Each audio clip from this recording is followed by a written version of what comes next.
जब आप hair transplantation के बारे में सोचते हैं और जब आपके दिमाग में ऐसे आइडिया आता है कि मुझे हेयर ट्रांसप्लांटेशन कराना है, तो ये 5 कॉमन क्वेश्चंस हैं जो मोस्ट ऑफ द पेशेंट्स पूछते हैं कि क्या डॉक्टर ये परमानेंट सॉल्यूशन है मेरे बालों के लिए? क्या ये सर्जरी पेनफुल है? क्या मैं काम पे इमीडिएटली जा सकता हूँ या कितनी देर मुझे रेस्ट पीरियड लेना होगा? कैसे मुझे प्लानिंग करनी होगी? और इसका कॉस्ट क्या रहेगा?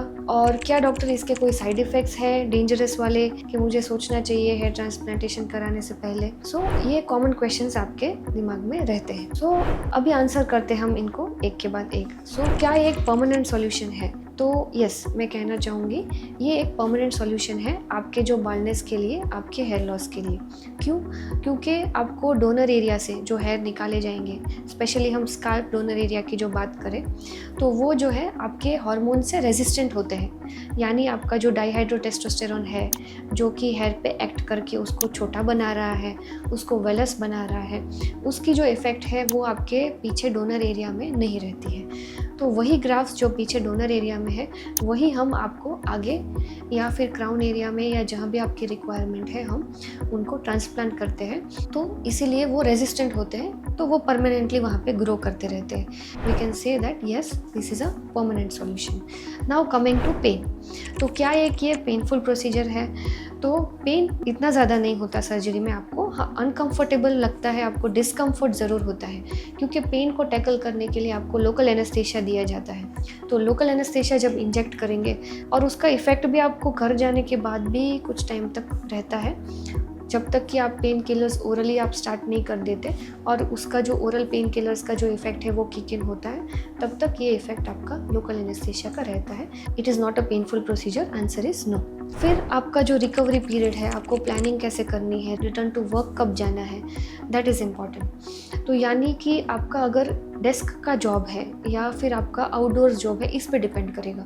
अगर आपका इंडोर का जॉब है, अगर आपका सॉफ्टवेयर इंजीनियरिंग का है जिसमें आप वर्क फ्रॉम होम कर रहे हैं, तो you can return to work from the next day. तो आप वो प्रॉपरली इंस्ट्रक्शंस फॉलो कर सकते हो। तो for software engineers you can return to work on the next day.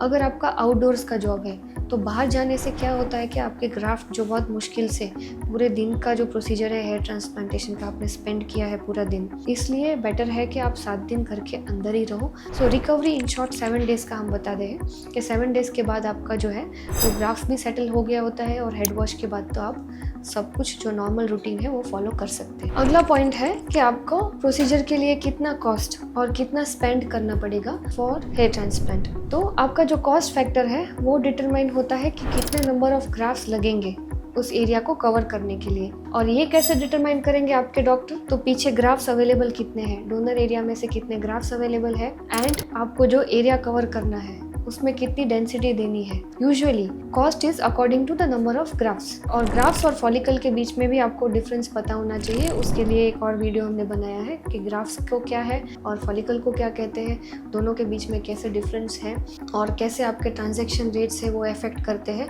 तो एक अच्छी सर्जरी के लिए समवेयर अराउंड 30 to 50 रुपीज़ के बीच में पर ग्राफ्ट आपके प्राइसिंग हो सकती है। That depends on which city you are living, but always go for a qualified surgeon. तो आपका जो कॉस्ट फैक्टर है उसके लिए आप ये मत सोचिए, बट ये सोचिए कि ये सेफ वर्क भी होना चाहिए।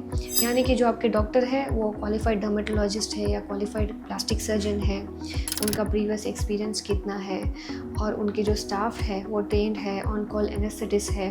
बिकॉज कई बार ऐसी सिचुएशंस हो जाती है कि जहाँ पे डॉक्टर्स नहीं कर रहे हैं ट्रांसप्लांट, आपका टेक्नीशियंस कर रहे हैं, या फिर कई बार उस प्लेस पे डॉक्टर अवेलेबल भी नहीं है, तो वहाँ पे बहुत सारे सीरियस सिचुएशंस भी हो सकते हैं।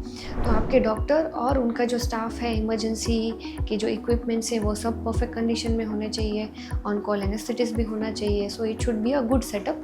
उसके साइड इफ़ेक्ट्स कैसे एड्रेस करेंगे? तो पेशेंट्स पूछते हैं कि मैम इसके साइड इफ़ेक्ट्स क्या है, इससे कुछ ब्रेन डैमेज तो नहीं हो जाएगा, हमारी जो आई के ऊपर जो है कुछ तो भी एनेस्थीसिया देंगे, कुछ ना कुछ हो जाएगा? तो इसका आंसर है नहीं। तो अभी जो है हम बात कर रहे हैं FUE हेयर ट्रांसप्लांट के बारे में, यानी फॉलिकुलर यूनिट एक्सट्रैक्शन, जिसमें एक एक ग्राफ्ट निकालते हैं, एक एक ग्राफ्ट आपको इम्प्लांट करते हैं। तो उसमें जो आपका डेप्थ लेवल है, यानी 7 to 8 मिलीमीटर्स डीप ही जो वर्क है हेयर ट्रांसप्लांटेशन का वो किया जाता है। चाहे वो डोनर एरिया में हो या रिसिपिएंट एरिया में हो, जहाँ से बाल निकाले जाते हैं, जहाँ पे बाल इम्प्लांट किए जाते हैं, उससे ज़्यादा डेप्थ जनरली होती नहीं है। तो आपका जो हेयर ट्रांसप्लांटेशन का वर्क है वो एकदम फाइन वर्क है। तो इसके अंदर जो है आपका ना तो स्टिचेस आता है, ना तो आपको डीप जाते हैं, ना तो अदर ऑर्गन्स के साथ इसका कुछ इन्वॉल्वमेंट है। तो वैसे देखा जाए तो ये काफ़ी आपका सेफ़ प्रोसीजर है। तो साइड इफ़ेक्ट्स जनरली इसमें नहीं होते हैं, कोई भी एज में ये प्रोसीजर कर सकते हैं।